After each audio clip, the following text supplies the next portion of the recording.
Uh, Posuk Tez Zayin, Posuk Chof. Tzedek Tzedek Tirdof. There's a reiteration of tzedek. Righteousness, righteousness you should pursue. La tichya. So that you should be able to live. V'yorashto es ha'oretz. And you will inherit the land. Asher Hashem Elokecha nosin loch. What is the reiteration of tzedek? Pursue righteousness. Righteousness you should pursue, so you should live. Meaning you will only live as you're meant to live, as a spiritual people, only if righteousness you pursue. And then you will inherit the land.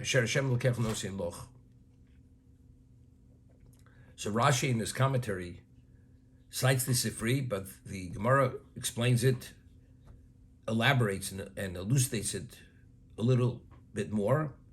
Holach achar bezin yofeh. That if you have a choice to go one of two courts, and one court is more qualified than the other court, you should go to the court that's more qualified. Meaning, both courts are no less proficient to adjudicate and rule on this particular case. However, the judges are graded Torah sages, and they're able to elucidate and adjudicate more complicated cases. Although the case you're going for is not as complicated, you need that dimension of judge. If you're able to go to that more advanced stage, go to the more advanced stage rather than the lesser stage. Now the question is why? If the lesser judge is able to adjudicate it, why go to the more advanced stage if he's no less qualified regarding this particular case? But the Torah says, nevertheless, go to the Bezdin Yofeh, the one who's more qualified. We find that initially Moshe had adjudicated all the cases of the Jewish people. Yisro, his father-in-law, comes into the desert and observes what's going on, and he says, it's not the right thing. You're doing the wrong thing. You continue this way, you're going to wither, and the system cannot continue. You should appoint various echelons of judges. The less complicated case, the less a judge should adjudicate. The more complicated one, which they cannot deal with, you're the one who should adjudicate it. And Moshe says, I will consult with Hashem, and if Hashem says yes, then we'll set up this judicial system. Hashem says, Yisro was right, and they set up, that was the basis for the judicial system. Not the basis, as he said, he came upon what the correct approach is, the correct procedure. So the Midrash over there says that ultimately what Moshe was doing, he was doing the correct thing. Ultimately, it couldn't have lasted. But Yisro came with a claim, it's inappropriate that you should sit and people should wait online to be dealt with and to adjudicate their cases. It's not respectful for the Jewish people. Jewish people are special people. So if they wait online for hours till their case could be addressed, it's inappropriate. See, Yisro did not fully appreciate and understand who Moshe Rabbeinu was. If you come and stand before Moshe Rabbeinu, as Chazal, the Midrash tells us, the Shechina was medaberes b'to grono. When he spoke, it's as if actually the word of Hashem was coming out of his mouth.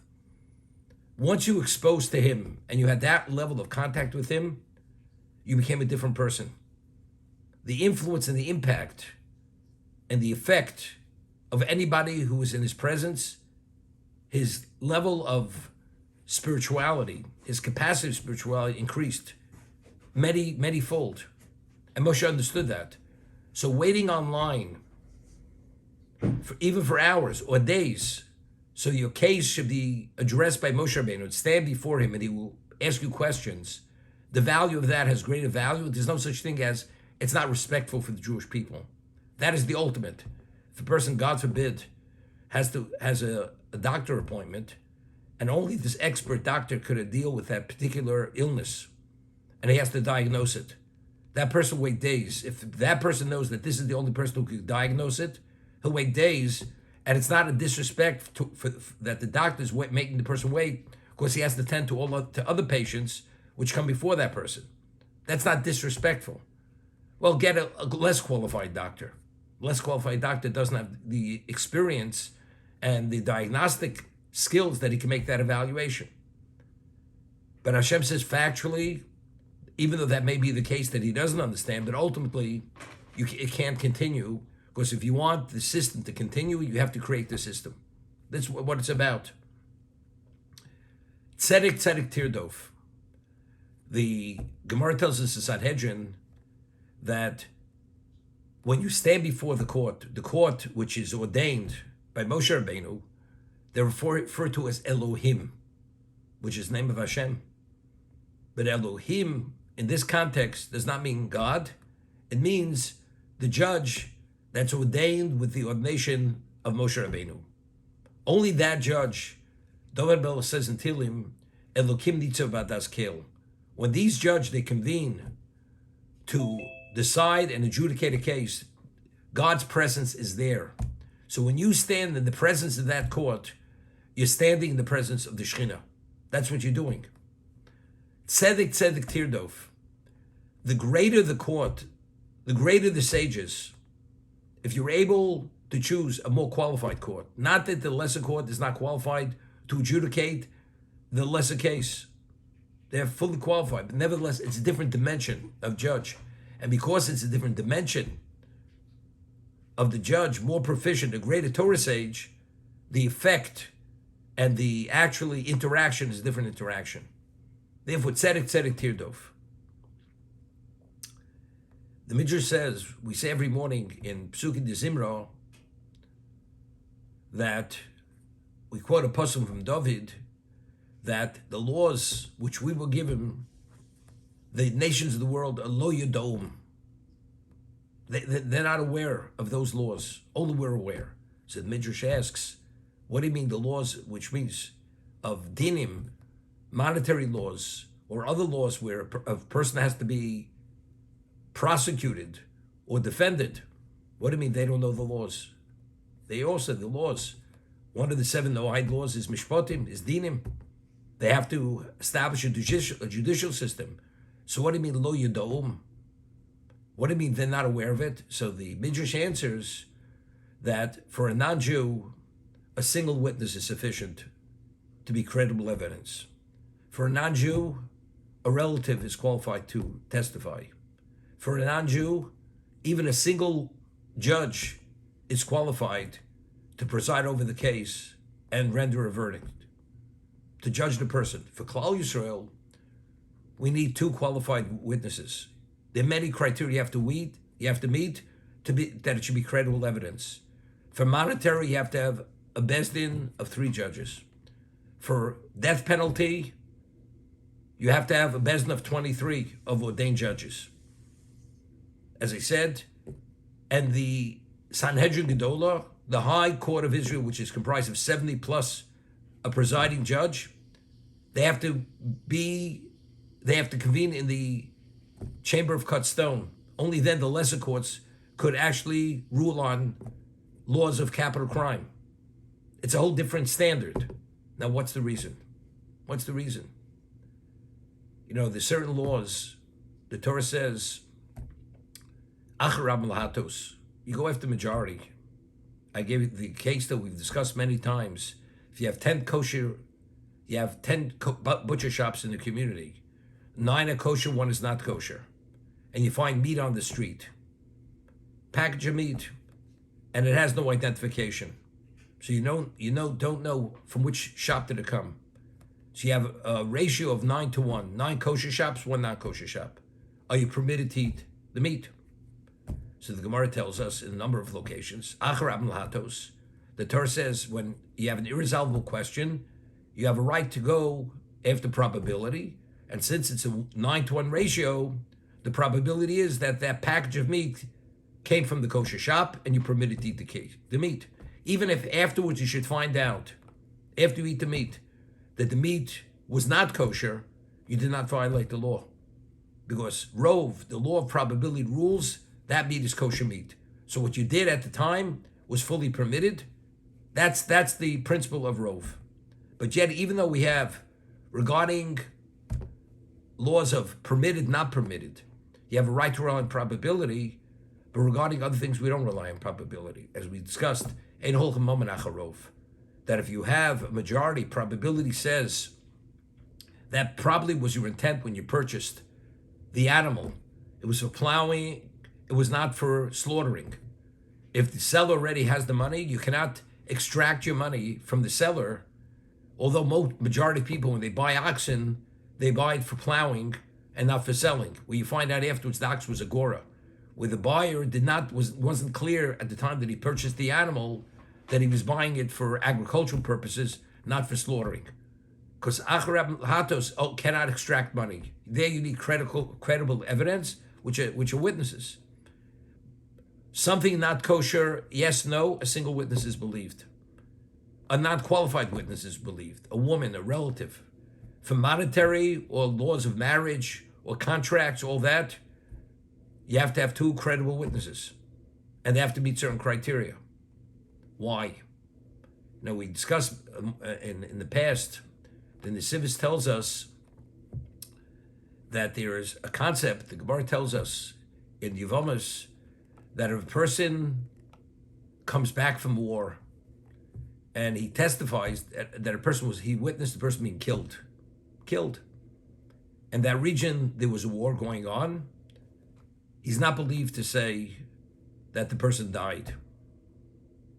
However, a person comes back from a certain community and he tells the Beis Din that a certain man died, although he's a single witness, although he's related, although he's not qualified in other areas to testify, there's a special dispensation leniency when it comes for a woman to remarry.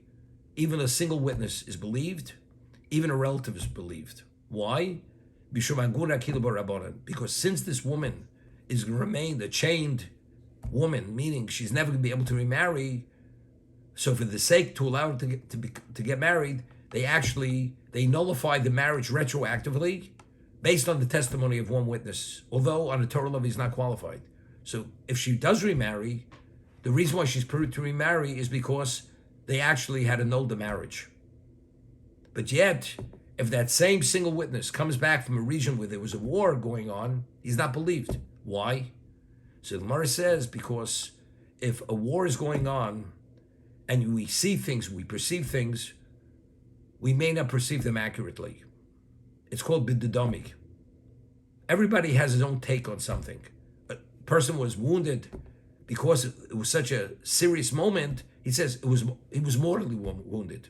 So he died. So although he probably died, it's not clear he died. And so he may say he died when he didn't die. Therefore, bididami means it appears as if, but when he testifies, it doesn't. He doesn't say it appears as if, he says he definitely died. So the Nesivis says, if you have a single witness, everybody has his take on what he sees. But if you have two witnesses saying the exact same thing, one witness corroborates the other witness's testimony. So that is to guarantee that the testimony is accurate. One, we don't suspect you're lying, but everybody sees it through his own lens. But if you have two people seeing it, and it's the identical lens, then you know clearly the person saw accurately. So that's the concept. So having two rather than one, it brings it to another level of truth, and it's a more credible evidence, and that's what the Torah wants for the Jew. For the non-Jew, probability is sufficient. Single witness, a single judge. We're not talking about he's corrupt, he's lying, where he's suspected. He's not telling the truth. But although he's related, although he's a single witness, although he's a single judge, he's qualified for a non-Jew to give a verdict. Tzedek tirdov. But for a Jew, you need the most credible Beis Din. You have to meet all these criteria of testimony to establish truth beyond any doubt. Why? So that you should live. So because it's having a relation with Hashem. Just as we mentioned, that the signet of God is truth, and truth means uncompromised truth. Identically, the testimony that's offered in the Beis Din has to be at that level of truth. Therefore, whatever is within the human being's capacity to establish and to corroborate the fact that it should be truth beyond any doubt, therefore these laws are set in place. So as a result of that, therefore what God demands of the Jew, he doesn't demand of the non-Jew. You know, it's interesting. The law is that if a Jew's life, God forbid, is in jeopardy, it overrides the whole Torah. If a Jew has to go, is not well on Shabbos, and it's a question of life and death, you violate the Shabbos.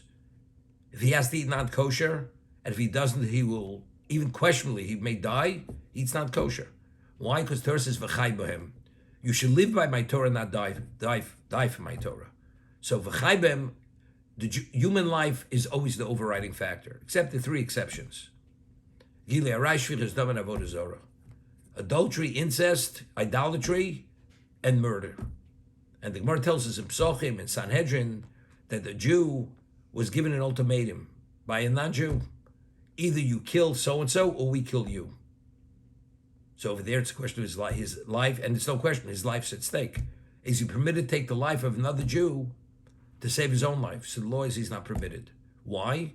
So the Gemara says it's a rational concept. Because my choz is the domach sumach tveim midmei chavroch. Who said your blood is any redder than your fellow's blood? Who said your life has any greater value than your fellow's life? So Rashi explains, the reason why the Torah says that the Jew's life is always the overriding factor is because the soul of the Jew is precious to Hashem. And it's so precious, it overrides the Torah. But what about I'm pitting a life against a life? Who said your life in God's eyes is more precious than the Jew who they tell you to take his life? So since only God knows whose life is more precious, therefore you have no right to take the life of the other Jew. So it's a whole different concept. Chai B'hem is always, the Torah is as precious and special as it may be, even though the world was created for its fulfillment, but it doesn't have the value of the life, the preciousness of a Jewish soul. Therefore, it's always the overriding factor. But if it's a question of a life for a life, we're not dealing with what has greater value, the Torah or the life. Who says your life has greater value than the other person's life? That's the idea. But what about if it will be a non-Jew's life? It's only Nishmas Yisrael. It's only why? Because as it says, Bereshis bara Elokim es hashamayim v'ha'aretz. Of course, the world was created b'shul Yisrael shenikra reishis, b'shul Torah shenikra seisus. The Jewish people are the essence of creation. It was created specifically for them because only they are able to fulfill the Torah. As a result of that, the Jewish life, again, why is the standard for a Jew and not for a non-Jew? Because the Jew is precious because only he can have that intimate relation with God. Therefore, if God's signet is truth, unadulterated truth, absolute truth, therefore it has to be at that standard.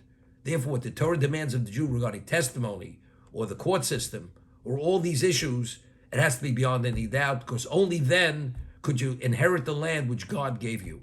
Because everything is about having the relationship with Hashem for that reason. Any comments, Alan? Rabbi? Yes. Rabbi, in the probability issue, when you mentioned the kosher meat found on the street, and there are 9 kosher shops and 1 non-kosher shop, would it matter at all if the meat was found outside the kosher shop? Be right at the doorstep. Yeah, or very close proximity. The Gemara discusses that. You have a situation. Change the, Yep. There's a question. It's called Rov Karov. If you have probability and you have proximity. The case, exactly the case we're speaking about. The proximity, it's right in front of the shop. But the probability is it's a 9-1, because it's still possible that somebody had dropped the meat outside the kosher shop. He bought it at the non-kosher shop, and as he was walking, he dropped it outside the non-kosher shop. You still go after Rove. You still go after the majority. It's called Rove or Korov. If you have majority and proximity, Korov, it's close, the probability is always the overriding factor. But let's say it was literally found in the doorway of the kosher shop. That's more than Korov. That's more than proximity. There, it's evident somebody, as he was walking out of the shop, dropped it right at the doorway as he was about to walk out. Somebody went into a supermarket, non-kosher supermarket, and he brought a package of meat from the kosher butcher, and he forgot the package in the supermarket. So, they sell non-kosher meat in the supermarket. Oh, well, maybe a Jew had bought it at a kosher shop, and he forgot his package in the non-kosher supermarket. Therefore, the meat is kosher meat. I mean, we don't say, of course, the majority of the meat in the community sold is kosher meat. Their probability is this package was left by a person who bought the meat in the kosher shop, where they sell non-kosher meat in the supermarket itself, and they package the meat similarly as this package was packaged. This meat was packaged. Jake, Mark, good. Looks like Mark didn't sleep much last night. Mark, what's happening?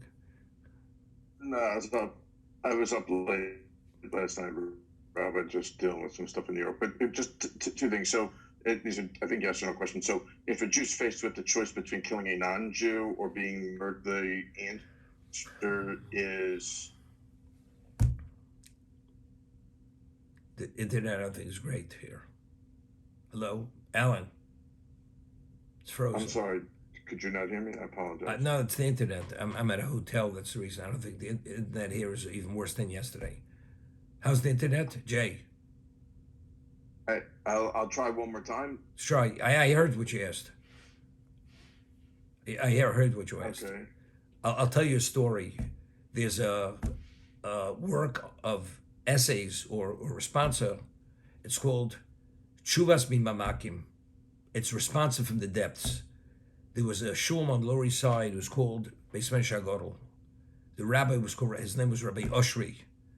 And when the Nazis took over Kovna, he was the Rav of that community. And he had many questions that were asked him. And they were very serious questions. One of the questions was, if the Nazis would say to the Jews, we want you to give over a certain Jew, and if not, we're going to kill 20 people. What do? Do you let 20 Jews be killed, or you give over that one Jew? If a person is able to pay off to bribe the Nazi to save your own child, but if you save your child, he's taking another child, do you have a right to bribe the Nazi to save your child, where another child's life can be taken in the place of your child? Are you permitted to do these? These are the questions he was asked. And he recorded these questions. And the many questions he says, I'm not qualified to answer the question. That because of it was the level of seriousness. So he said, I'm not qualified to answer the question. You understand? I mean, there's certain questions. This question wasn't asked. Because the halacha is based on the Gemara. There's certain things we don't make public knowledge. Because it becomes public knowledge, as we said, you're permitted to save the life of a non-Jew on Shabbos. Because if the non-Jew feels that his life is less valued than the Jew's life, then the Jew's life is in jeopardy. So the reason why the doctor is permitted to attend to the medical needs of a non-Jew, because if he doesn't, it's pikuach nefesh for the Jew. Because then Jews are not, their lives are going to be in jeopardy, because either they won't receive the medical attention, or it'll create a reaction from the non-Jew. They don't value us, we don't value them, and our lives will be in jeopardy. But in terms of just the basic facts, the fact is, if it would be just saving the life of the non-Jew, for the non-Jew, where it's not a question of Jewish life is in question, the Jew is not permitted to violate Shabbos to save the life of the non-Jew. Because Torah only says, V'chai bem, the Jewish life overrides the Torah. The non-Jewish life does not override the Torah. Mark, You understand what I'm saying? And that is the halacha. I'll give you a very interesting thing. You know, when it comes to chesed, there is the Satmar Bika Cholim, and Alan knows this. Anybody who's in the hospital, especially in New York City, Manhattan, Brooklyn, there's a Bika Cholim. It's called Satmar Bika Cholim. Every day, they go from room to room, and they bring food for the families who are in the hospital.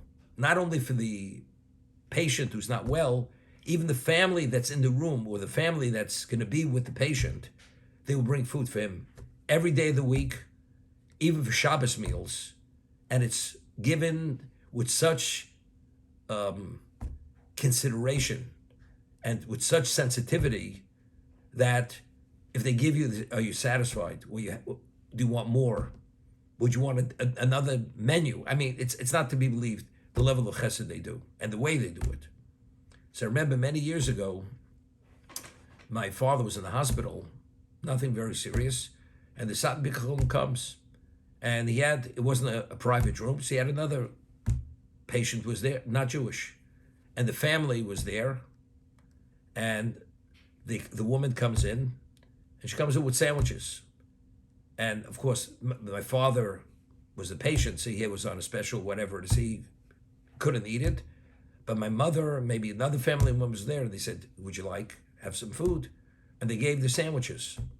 So the family of the non-Jew said, do you have enough sandwiches for us? She says, we don't have enough for you. We don't have enough for you. There, it's already reserved for other people in other rooms. But factually, I'm sure she could have come up with another sandwich. Because the halacha, the law of tzedakah, a Jew has no obligation of charity to a non-Jew. The obligation of charity is only to a Jew, not to a non-Jew. A Jew has no obligation to do chesed with a non-Jew. Of course, it's a Kiddush Hashem. If you do it, it's a Kiddush Hashem. But you're not in violation if you withhold chesed from a non-Jew. But if you withhold chesed from a Jew, that's a Torah violation. Why? Because a Jew is your brother.